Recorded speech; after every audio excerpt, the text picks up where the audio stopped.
기지개 켠다 온 나라 산천초로 설레인다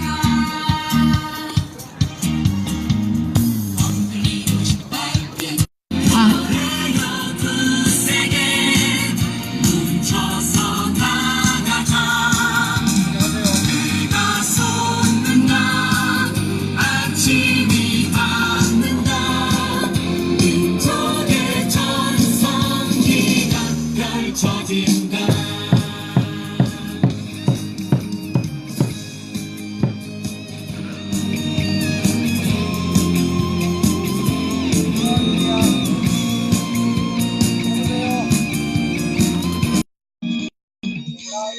가자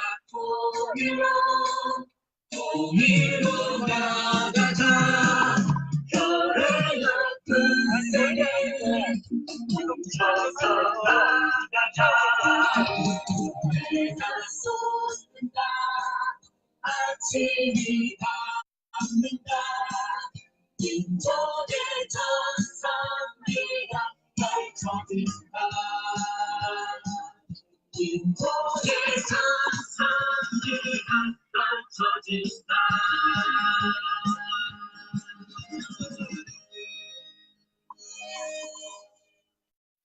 안녕하셨습니까? 큰 소리로 인사하셔야 되겠어요. 오늘은 많이들 안 보이시는데 아이들은 요즘에 학교에 독감이어서 난리예요. 한 반에 애들 22명 있는 반에 아이들이 18명이나 독감에 결석을 하고 이래서 지금 학교가 초비상인데요. 다들 감기를 조심하시고요. 네. 오늘 723일. 네. 사지 배치 결사반대 김천시민 촛불 집회 723회를 여러분의 큰 함성으로 시작하겠습니다. 네, 함성 지르시면서 자리에서 일어나 주십시오. 불편하신 분은 안 일어나셔도 됩니다.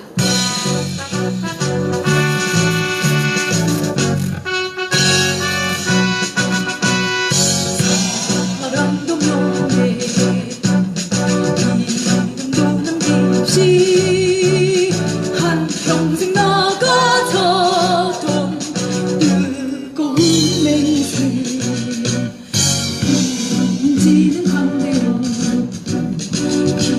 깃발만 남겨 새 말이 올 때까지 흔들리지 말자 세월은 흘러가도 상처는 안다 깨어나서 외치는 뜨거운 함성 앞서서 나가니 상자여 따르라 앞서서 나가니 산자여 따르라 북핵 핑계 사라졌다. 북핵 사라졌다. 북핵 핑계 사라졌다. 북핵 사라졌다. 불법 사드 철회하라. 불법 사드 철회하라. 네, 자리에 앉아 주십시오.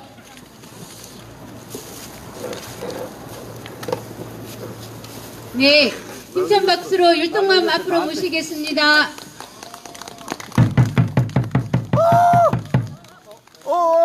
천사들이 다 오네. 투쟁! 사드 배치가 철회될 때까지 이 땅에 전쟁 위협이 없어질 때까지 진정한 평화가 올 때까지 사드를 반대해 사드를 반대해 사드를 반대해 우리는 사드를 반대해 우리는 사드를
네, 6등분 감사합니다. 네, TV 뉴스에도 그렇고 인터넷 뉴스판에도 그렇고 신문은 제가 종이 신문은 안 봐서 잘 모르겠습니다만은 요 며칠 사이에 우리 김천 지역구 국회의원인 송언석 씨 다들 아시죠? 송언석 씨에 대한 비난 심지어는 예산 결산 예결위에서 이렇게 나가라는 얘기까지 오늘 나왔던데요. 다들 내용은 아시지요? 알고 봤더니 그 사람은 금수저도 아니고 다이아몬드 수저라고 하더라고요. 태어나기 전부터 이미 땅의 크기가 제가 잘 몰라서 근데 6필지나 되는 땅이 그 사람 앞으로 세상에 태어나지도 않은 아이 앞으로 태어나기 전부터 그 땅을 이제 부모님한테 물려받아서 그래서 이렇게 서민의 삶들 또는 아픔을 모르는 사람인 것 같습니다. 그런 사람이 왜 정치를 한다고 그러고 있는지 모르겠습니다. 한부모 가정에 지원하자는 예산이 61억이 됩니다. 그런데 그 한부모 가정의 아이들은 부모들이 돌보다가 어떤 경제적인 이유 때문에 부모가 피치 못하게 일을 하러 가야 되면 결국 돌봐줄 사람이 없다가 보면 결국 아이들과 부모가 생이별을 할 수밖에 없다고 합니다. 결국은 아이들을 보육시설이나 고아원에 보낼 수밖에 없는데 그런 가정에 예산을 들여서 지원하자고 했더니 그 송원석이라는 사람이 하는 말이 그런 것까지 그런 아픔까지 어떻게 국가가 다 책임을 져주냐 이렇게 얘기를 하면서 61억이나 되는 61억밖에 되지 않는 정말 61억밖에 되지 않는 예산을 전액 삭감하자고 주장을 했습니다. 신문에 보니까 김천시를 위해서 827억 예산을 따왔다는 등 아니면 자기가 나온 출신고등학교 아이들 시청각실을 지어주기 위해서 10억 예산을 따왔다는 등 그런 자랑을 늘어놓았던데요. 한 가정 부모를 가지고 있는 아이들을 좀 지원하자고 하는 61억밖에 되지 않는 그 예산을 삭감하자고 국회에서 그렇게 목에 핏대를 세우고 반대를 했었습니다. 그 사람은 경제학을 공부를 하고 왔던데요. 미국에서 아마 못된 것만 배워온 것 같다는 생각도 했고 그렇게 따뜻한 아주 이렇게 사람에 대한 그런 기본적인 따뜻한 마음 하나 없는 사람이 무슨 정치를 하겠다고 나섰는지 그리고 사드를 비롯해서 전직도 국회의원 있잖아요. 국회의원을 비롯해서 이 현직에 있는 송원석이라는 국회의원까지 김천 시민 여기 모이신 이 자랑스러운 김천 시민이 사실 우리 김천 시민을 대표하는 분들인데 그런 댓글들이 자꾸 김천의 시민들을 부끄럽게 만듭니다. 우리가 반드시 사드 처리시키고 그리고 우리가 가장 먼저 촛불을 들지 않았습니까? 우리의 이 가장 먼저 그리고 가장 끝까지 버티고 있을 이 촛불로 이 한반도의 평화를 끌어당기는 주역이 되어서 우리가 이 사람들이 우리를 부끄럽게 만든 이 부분을 정말로 자랑스러움으로 가려 덮을 수 있는 날이 꼭 오리라 생각을 합니다. 네. 오늘 가장 먼저 첫 순서로는 상황실에 계시는 강현우 교무님 모시고 소성리 상황실 이야기를 들어보도록 하겠습니다. 큰 박수로 앞으로 모시겠습니다.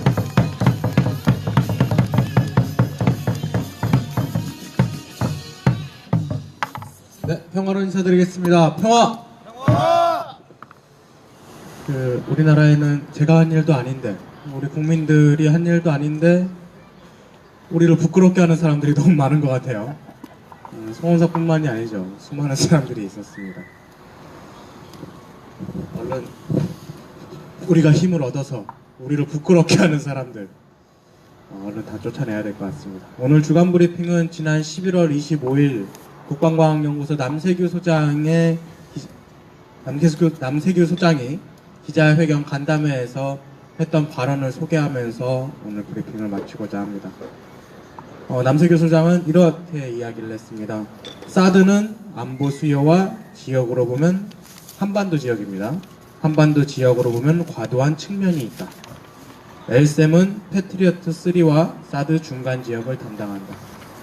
정말 아주 짧은 발언이지만은 이 발언을 한 사람이 다름 아니라 우리나라의 자체 무기를 개발하는 국방연구소의 소장이 한 말이기 때문에 더욱 의미를 갖습니다.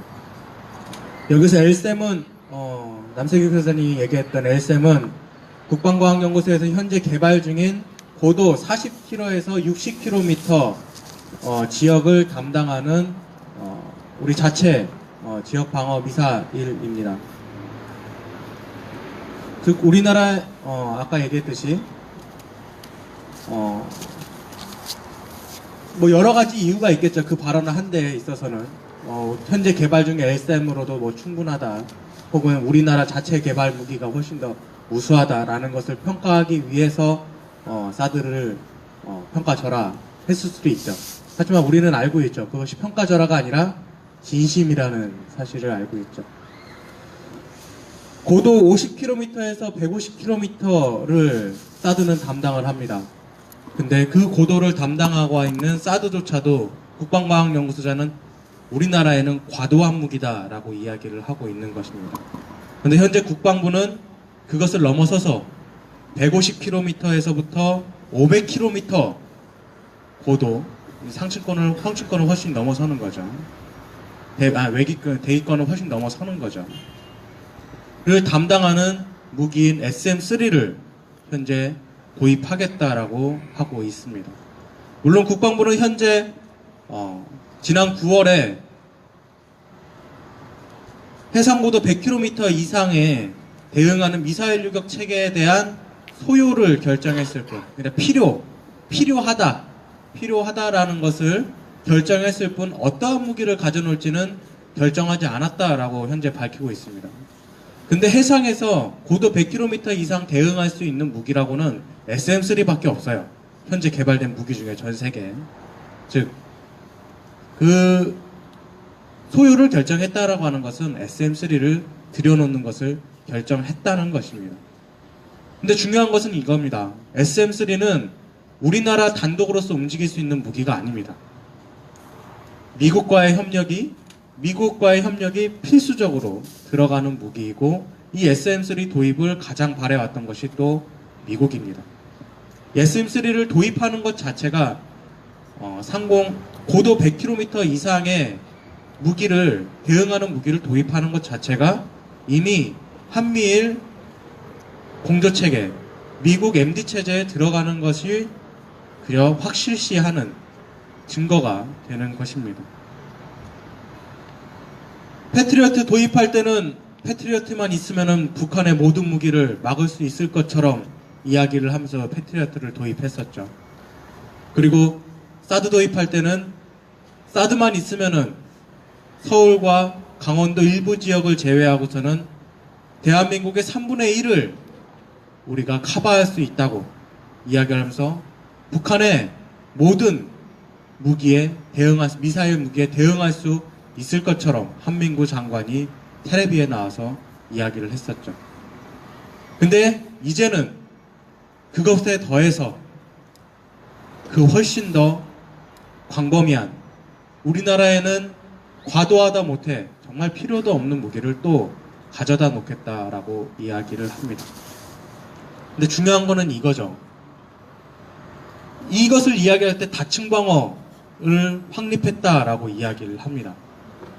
즉, 이만큼 있는데 이만큼은 비었으니까, 이만큼은 방어인데 이만큼 비어있으니까 비운데 채우면 좋은 거 아니냐 라고 이야기를 하지만, 이거 채우는 것보다 이거 채움으로 인해서 우리나라가 입을 안보적 피해, 경제적 피해가 훨씬 더, 그리고 우리가 그렇게 바라맞이했던 평화는 더욱더 멀어지더라고 하는 것을 오는 사드 배치를 통해서 이미 2년 동안 경험했죠. 그렇죠? 그런데 이 SM-3를 도입함으로 인해서 중국과 약속했던 산불 정책에도 어긋나게 되는 것입니다. 그런데 그것을 도입하겠다고 이야기를 최근에 또 나오고 있습니다. 이번에 김천 교육너머에서 주관한 세미나에서 김진양 교수가 이런 이야기를 하더라고요. 이런 사례를 소개를 해줬었습니다. 개성공단이 원래 머물던 곳은 북한의 6만 군병력이 머물던 지역 방어를 하던 곳이죠. 그 지역의 6만 군병력을 후방으로 미룬다라고 하는 것을 아무리 북한이라고 해도 김정일이 이야기를 한다라고 해도 그것을 쉽게 군인들이 받아들일 수는 없었겠죠. 그런데 그 군인들을 설득하기 위해서 김정일 위원장은 이렇게 이야기했다라고 합니다. 6만의 군병력을 빼는 것은 북한의 안보에 위험이 된다. 그러나 60만 군병력이 있다고 한들 평화는 오지 않는다. 안보는 안보일 뿐이다. 안보를 넘어서 평화로 가자. 이곳에 수만 명의 대한민국 기업이 들어온다면 실질적인 종전을 담보하게 되는 것이다. 박수 한번 치시죠. 예. 이거는 정말 대단한 선택인 겁니다. 개성공단의 취지를 완벽하게 이해하고 협력해 준 것이지요. 국가에 있어서 국방력을 통한 안보는 분명 중요합니다. 하지만 김정일 위원장이 이야기한 것처럼 안보는 안보일 뿐 평화를 담보하지 않는다는 것, 그리고 평화라는 목표가 사라진 안보는 결국 군수업체만 배불리고 그리고 강대국들의 패권 다툼에 총알바지가 될 뿐이라고 하는 것을 우리는 이미 익히 알고 있습니다. 그리고 개성공단과 비무장지대 철수, 비무장지대에서 GP 철수, 그리고 NLL 평화수역 조성 사례를 통해서 평화는 무기가 아니라 대화와 협력을 통해서 이루어질 수 있다라고 하는 위대한 경험을 우리 대한민국 국민들은 이미 했습니다. 때문에 청와대는 더 이상 안보 파리를 통해 자신들의 권력을 유지하려는 국방부의 70년 오랜 악습에 휘둘리지 말고 사드 철회를 시작으로 SM3 도입 철회를 선언함으로써 판문점 선언과 평양선언에서 약속한 군비 증강이 아닌 군비 통제를 통한 평화로운 한반도 조성, 그리고 그 힘으로 한반도 비핵화 평화체제를 추동하겠다는 협의사항을 꼭 이행해야 할 것입니다. 이것으로 금요일 브리핑을 마치겠습니다. 평화로 인사드리겠습니다. 평화!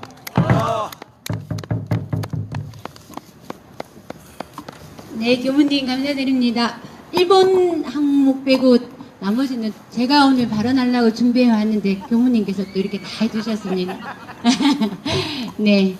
아무튼 지난번에 청와대 갔을 때도 거기 청와대에 있는 분이 그런 얘기를 하시더라고요. 사드 배치로 인해서 가장 극명한 현실은 바로 사실은 바로 뭐냐면은 한반도 유사시에 바로 사드 기지가 가장 처음 공격지가 될 것이라는 것만큼은 부인할 수 없는 사실이라는 얘기를 해주더라고요. 아무튼 무기로서 평화를 지키겠다고 하는 그 부분이 얼마나 거짓인지 우리가 온몸으로 이렇게 받아들이고 있지 않습니까? 아무튼 평화를 위해서 남북한 군사들이 물러선 자리에 또다시 무기로 채워넣는 그런 어리석은 일들은 일어나지 않았으면 하는데, 한편에서는 평화를 이야기하면서 한편에서는 또 더 강력한 무기들을 자꾸 갖다 놓는다고 하니 도대체 이 노릇이 무슨 노릇인지 정말 모르겠습니다. 네, 다음 순서로는요, 우리 수요일만 되면 제가 가장 기다리는 분이 되었습니다. 언제부턴가 예수살기의 백창훈 목사님 모시고 말씀을 들어보도록 하겠습니다. 그 다음에는 우리 앞에 계시는 박병규 선생님 모시겠습니다. 안녕하십니까. 소송리 지킴이 백창옥입니다. 지난주 목요일날 원불교 익산본부에서 그 성지수호 대책위원회가 그 세미나를 했습니다. 성주성지의 수호활동 반추하다라는 제목으로 세미나를 했는데, 제가 그 자리 참석은 못했지만 그 동영상으로 봤거든요. 거기서 참 사드에 대한 진실을 또 하나를 제가 아주 명확하게 배웠는데요. 그 토론자 중에 예수살기 대표이신 조은정 목사님이 토론을 하셨는데, 그 도입 부분에 이런 말씀을 했습니다. 내용이 뭐냐면, 지금 카이스트 토빙 교수로 일하시는 미 항공우주국 연구원인 박철 박사라는 분이 계신데, 이분이 워낙 그 능력이 뛰어나서 그 과학자들이 받는 상을 무려 2번이나 받은 분이래요. 평생 그 우주항공에 대한 분야를 연구한 분인데 이분이 말씀하시기를 패트리어트 미사일이든 사드든 다 가짜다.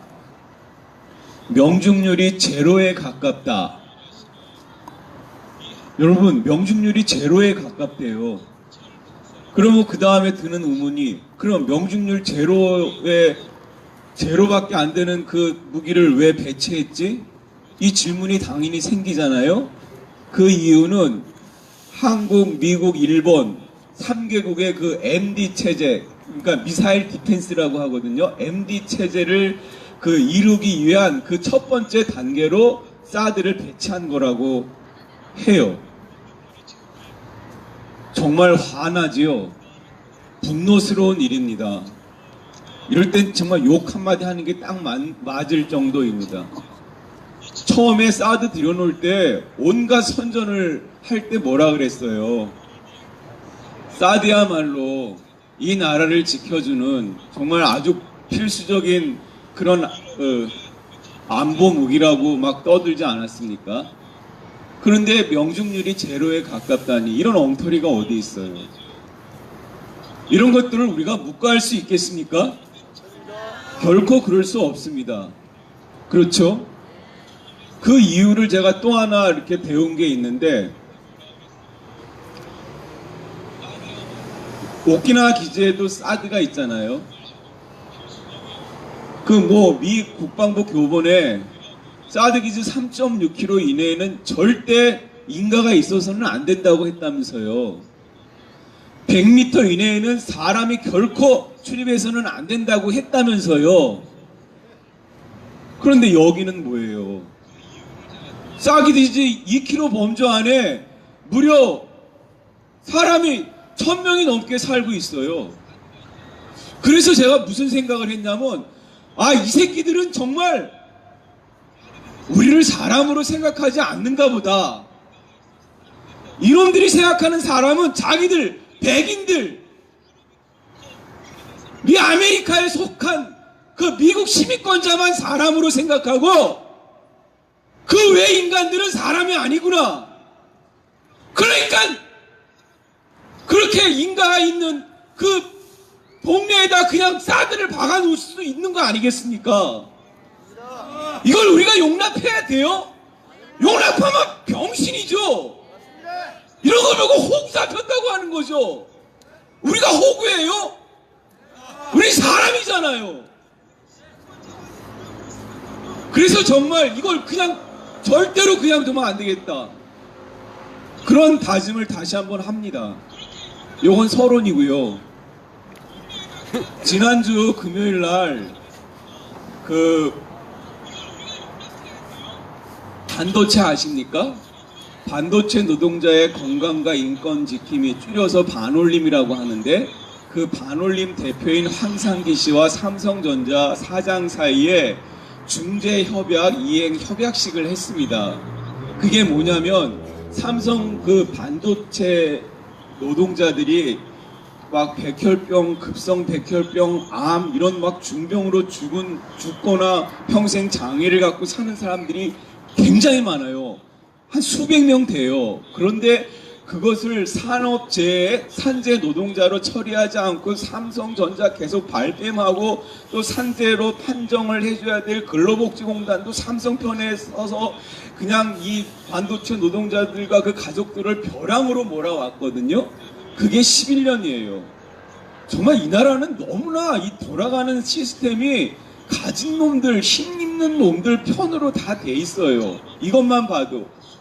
회사는 그렇다고 치고 그거를 감시, 감독해야 될 정부 기관조차도 회사 편을 들고 거기에 모든 전문가들도 다 그 있는 놈의 그 이익을 위해서 자기가 배운 그 실력을 발휘하고 정작 보호받아야 될 노동자들은 아무 보호를 받지 못하고 그냥 죽든지 장애인이 되든지 벼랑에 떨어져 죽든지 아무 상관 안 하는 이런 사회를 우리가 건강한 사회라고 말할 수는 없잖아요.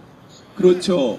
하여튼 그 황상기 씨 딸 황유미 씨도 11년 전에 급성 백혈병으로 이제 죽잖아요. 그 영화 또 하나의 약속이라는 영화에 그 내용이 가슴 아픈 내용이 나와요.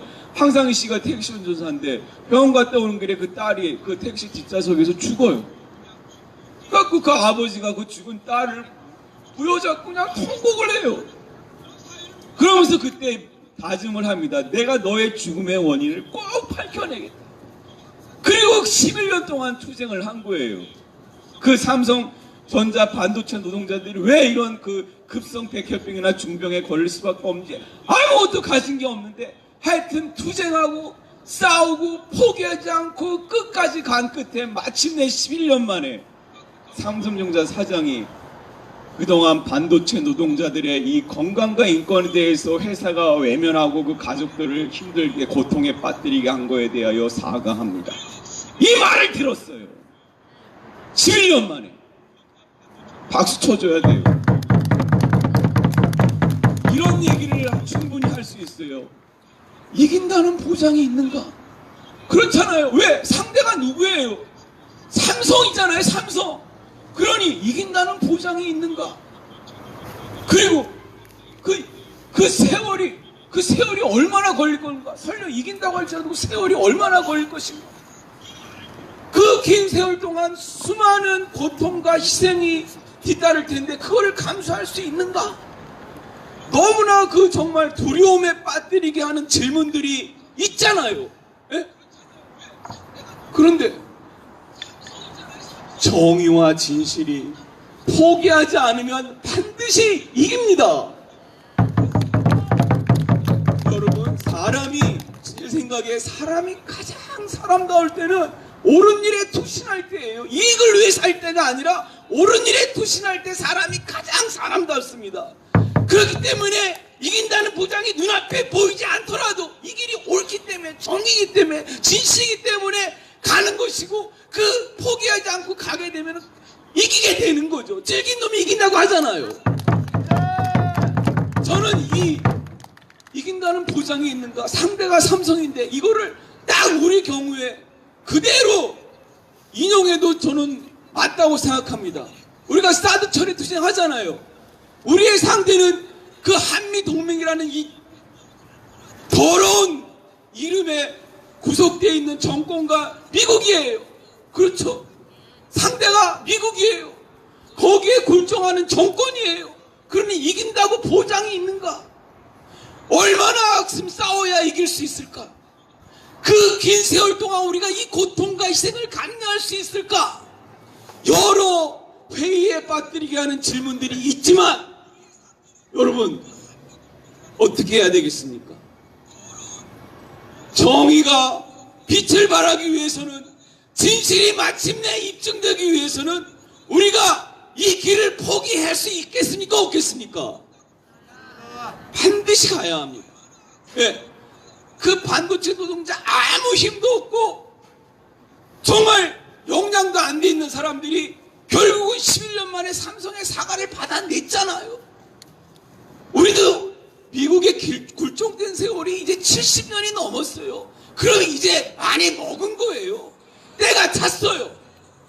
예. 물이 99도까지는 안 끓습니다. 100도가 되기 전까지는 끓는다는 기색이 없지만 100도가 되면 펄펄 끓잖아요. 저는 지금 우리의 상황도 그런 임계점을 향해 간다고 믿습니다. 그런데 그 임계점을 우리가 보기 위해서 우리가 더 한층 포기하지 않고 이 사드 철야말로 우리나라를 올곧게 자주국가로 세우고 삐뚤어지고 굴종된 이 한미관계를 바로잡고 우리를 자주인으로 자주국가로 우뚝 세우는 길이라고 굳게 믿습니다. 사드 철회는 우리에게 주어진 시험대라고 믿습니다. 이 엉터리, 명중률 대류인 이런 아무짝에도 쓸모없는 무게를 오직 미국 놈의 안보를 위해서 우리가 그 아가리에 갖다 바치려고 하는 썩어빠진 국방부 새끼들, 정권 놈들 그냥 둘 수 없잖아요. 우리가 호구예요. 3.6km 안에 절대 인가가 있어서는 안 된다는 이런 그 무기를 버젓이 사람이 1000명 이상이 살고 있는 마을에 꽂고 아무렇지도 않아 하는 이것들을 우리가 그냥 둘 수 없잖아요. 그렇기 때문에 이긴다는 보장이 없지만 반드시 정의가 승리한다는 믿음으로 그 어느 때까지일지는 모르지만 하여튼 우리를 믿고 서로를 믿고 달려가야 한다고, 두벅두벅 걸어가야 한다고 믿습니다. 다 같은 마음이라고 믿고 저도 함께 하겠습니다. 투쟁.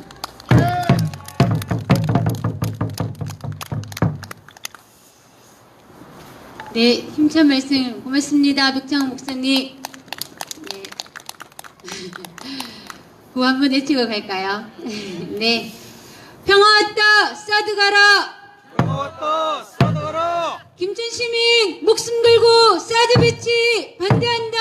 반대한다 반대한다 반대한다. 네.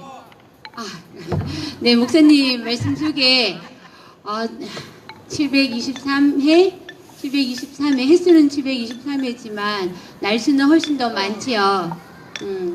그 하루를 건너뛰지 않고 이 자리에 이렇게 우리가 버티고 있는 이유 중에 하나가 저는 그렇게 생각합니다. 이 엉터리 없는 사드를 갖다 놓고 우리에게 받아들이라고 이렇게 우기는 이 거짓되고 불법인 권력, 국가 권력 그리고 국가 폭력에 맞서서 내가 옳지 않은 부분은 내가 이미 이것이 엉터리라고 알았기 때문에 더 이상 이 부분을 단 1도 0.1%도 받아들일 수 없다. 내가 정의다. 누가 정의인지 한번 끝까지 해보자. 이런 마음으로 저는 이 자리에 섭니다. 네, 아무튼 반드시 정의가 이 불의와 불법을 이겨내리라 생각을 합니다. 다음으로는 박병주 선생님 모실 건데요. 제가 사실은 구자수 선생님께 부탁을 드렸더니 오늘 소성리에서 말씀하실 때 많이 추웠다고 말씀을 하시니까 또 옆에 계시던 박병주 선생님께서 그러면 내가 하리다 하신 것 같아요. 그렇습니까? 네, 외라운드 말씀을 드린 것 같습니다. 네, 박병주 선생님 앞으로 힘차게 모시겠습니다.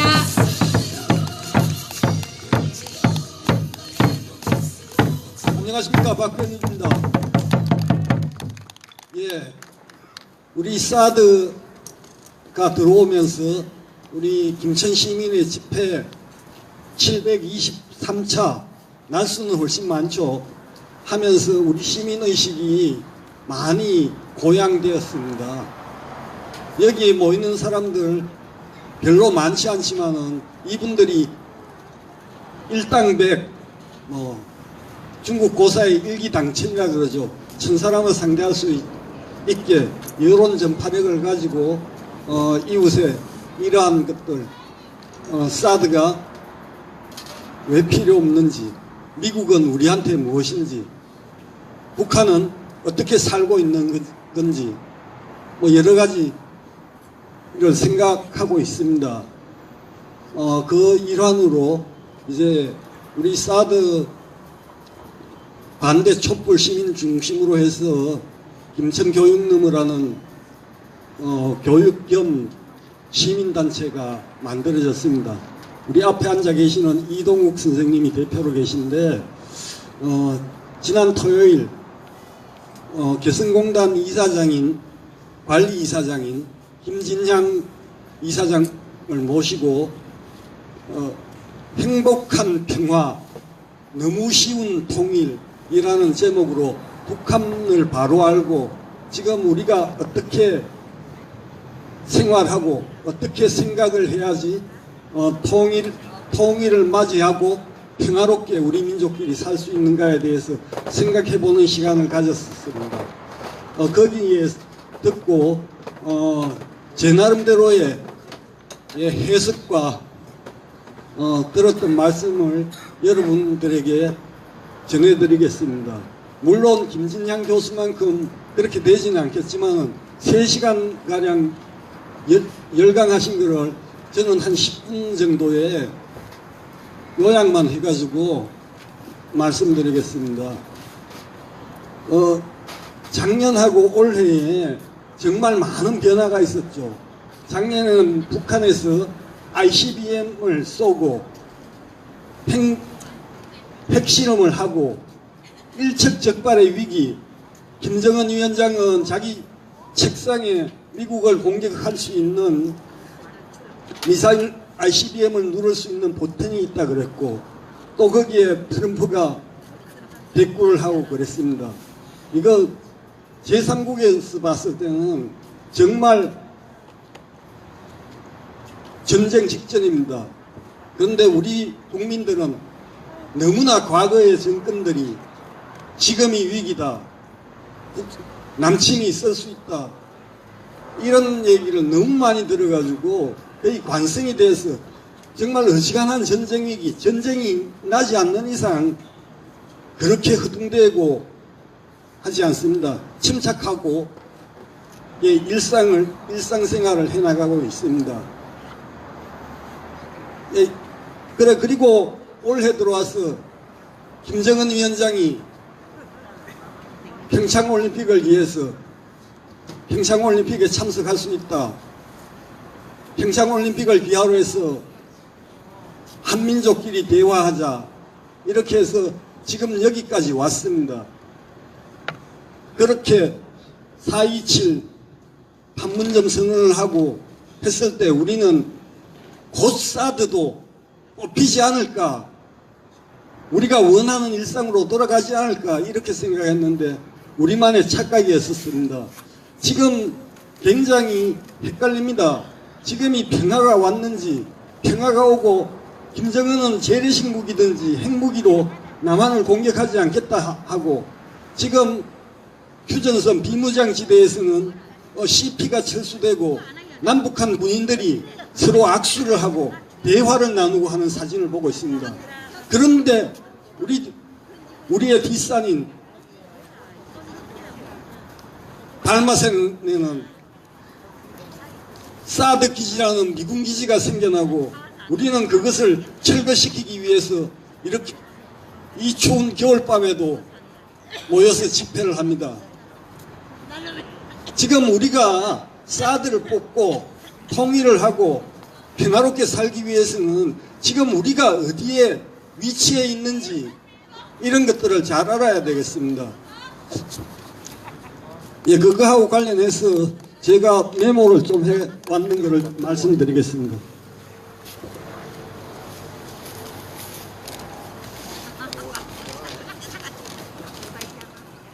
지금 한반도를 비롯한 전 세계는 대전환의 시대라고 전제하고 있습니다.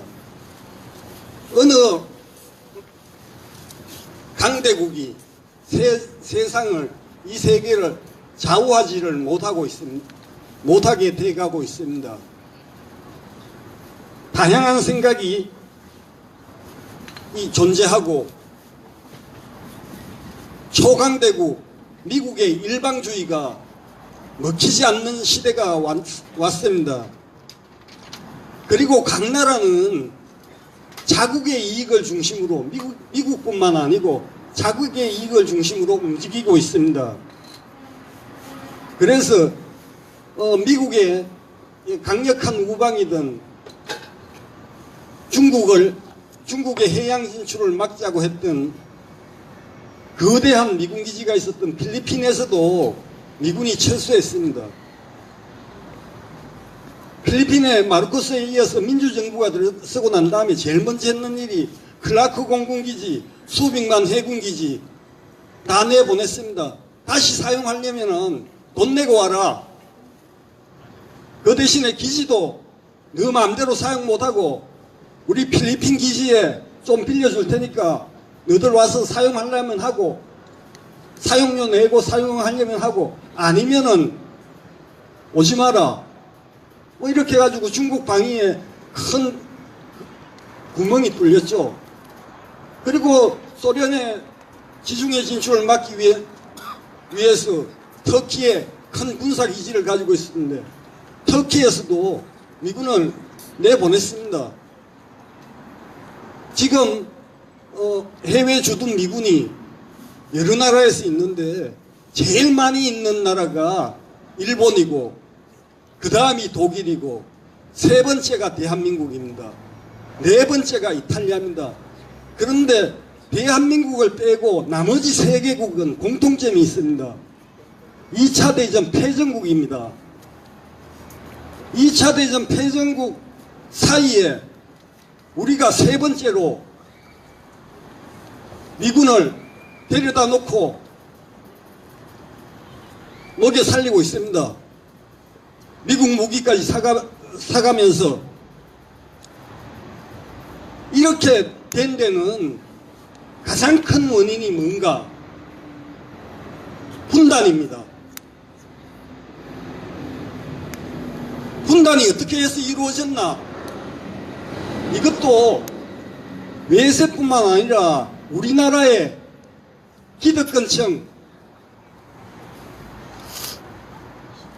일제강점기에 일제에 협력하고 민족을 팔아먹었던 놈들하고 이 외세가 짝짝꿍이 되어가지고 분단을 시킨 것입니다. 해방전국에 모스크바 삼상회의라는 걸 했습니다. 거기에서 미국은 한국을 신탁통치를 3년 이상 해야 된다 그러고 소련은 신탁통치를 반대했습니다. 바로 독립시켜주자 그랬습니다. 그런데 동아일보에서 그 다음날 호연을 냈는데 거꾸로 냈습니다. 소련이 신탁통치를 해야 된다 그러고 미국이 신탁통치를 반대해야 된다 그러고 이렇게 해가지고 우리 민족을 갈갈이 찢어놨습니다.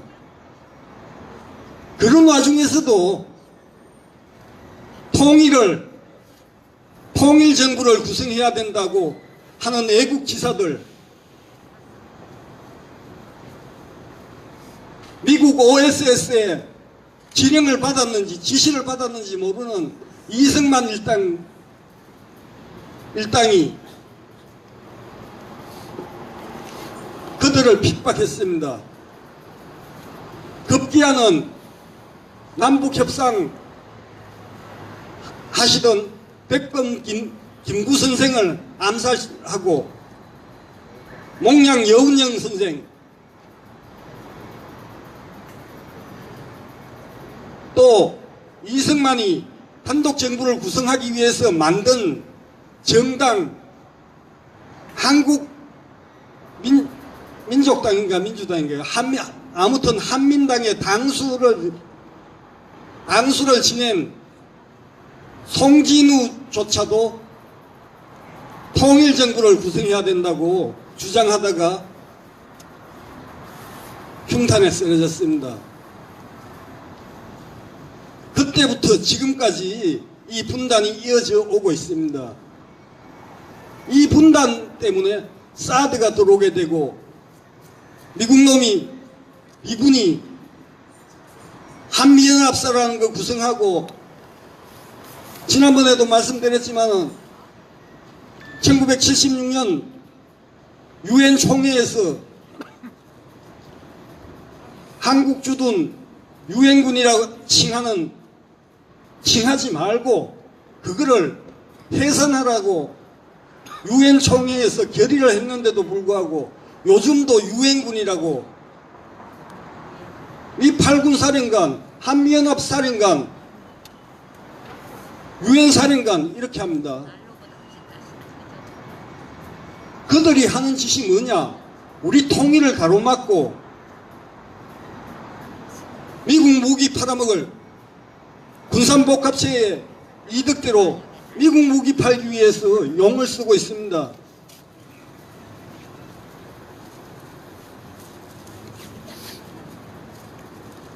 아직도 우리 언론은 한국에서 북한과 대화를 하고 협력을 하고 하려고 그러면은 그거 미국 허락받았냐 이러면서 그러면은 미국이 나갈 텐데 이러면서 언론에 보도를 합니다. 그걸 아무 비판 없이 우리는 미국을 따라가야지 우리가 살아남고 미국이 우리 곁을 떠나면은 다 죽는 줄 알고 있습니다. 김정은이가 쳐내려와가지고 북한에서 쳐내려와가지고 그런 와중에 2000년대에 개성공단이 생기게 됩니다. 개성공단은 김대중 대통령이 북한을 방문해서 당시 국방위원장이던 김정일 위원장을 설득한 끝에 확답을 받아냅니다. 좀 전에 우리 강현욱 교무께서 말씀하신 대로입니다. 그런데 그 과정이 험난했습니다. 그 김정일 위원장과 개성공단을 만들기로 협의는 되었는데 이거를 우리 마음대로 못했던 겁니다. 그래서 미국 조야를 찾아다니면서 이거를 하겠다, 개성공단을 해야 되겠다, 좀 허락 좀 해주십시오, 용인 좀 해주십시오, 수도 없이 했습니다. 미국의 반응은 냉담했고 하지 말라는 것이었습니다. 그런데 노무현 대통령께서 결단을 내려서 우리가 미국한테 설득할 만큼 했고 할 만큼 했으니까 저질러 보자 해가지고 했는 게 개성공단이라 그럽니다. 개성공단에는 북한군 6만 명, 북한 보병 육사단, 23기갑여단, 또 무슨 고사포 대대가 있었습니다. 그 병력이 총 합쳐서 6만인데 그 6만 명이 15km 후방으로 이동을 해서 거기에 개성공단이 생겼습니다. 개성공단에는 원래는 수천 개의 기업을 유치해서 정말 평화로운 공동체, 경제 공동체를 구성하려고 그랬는데 미국에서 각 기업마다 전화를 해서 대기업들이 개성공단에 못 들어가게 합니다. 그래서 개성공단 원래 예정된 규모의 2% 정도, 그것도 중소기업, 대기업의 납품 하청 기업들만 들어가게 되었습니다. 시간이 너무 많이 되었다고 말씀하시네요. 그래 하여튼 이게 독일의 통일의 초석을 깐 빌리 브란트라는 수상이 있습니다. 그분이 동방정책이라는 것을 해가지고 이제 결국은 독일이 구소련이 무너지면서 독일이 통일되게 돼가지고 있었는데 통일이 되었는데요. 그 빌리 브란트의 동방정책을 입안했다는 보좌관이 개성공단을 두고 이렇게 감탄을 했다고 합니다. 자기네들 동방정책을 시행할 때도 그런 경제협력기구 개성공단 같은 거를 만들 생각을 못했는데 당신네들은 어떻게 그런 생각을 할 수 있었느냐, 그리고 그거를 미국의 반대에도 무릅쓰고 밀고 나갔느냐. 정말 당신네들이 통일을 하면은 우리보다 더 멋진 통일, 우리보다 더 훌륭한 통일, 우리보다 시행착오를 겪지 않는 통일을 할 수 있는 역량이 있는 민족이고 역량이 있는 나라다, 이렇게 감탄을 했다는 적이 있습니다. 예, 시간이 많이 된 제가 시간 배분을 잘못했는 것 같습니다. 예, 시간이 많이 된 관계로 다른 얘기는 또 다음 기회가 되면 하도록 하겠습니다. 예, 고맙습니다.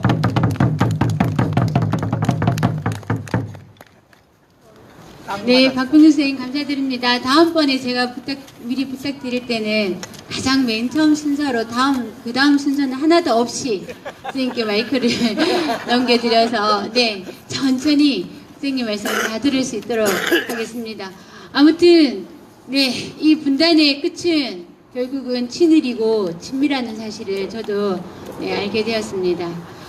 이 분단의 끝을 걷어내는 끝에 가지 않고 가장 앞에 이 사드 철회가 이루어지기를 바라는 마음을 모아봅니다. 네, 마지막 순서로 율동천사와 율동맘 앞으로 모시겠습니다. 큰 박수로 모시겠습니다.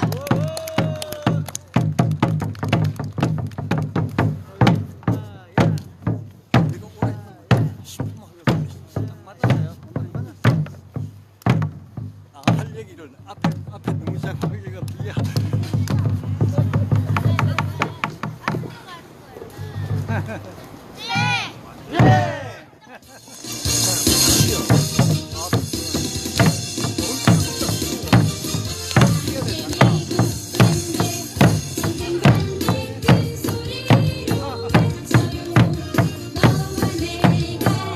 있는데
촛불 집회 723회를 마치겠습니다. 일요일 뵙겠습니다.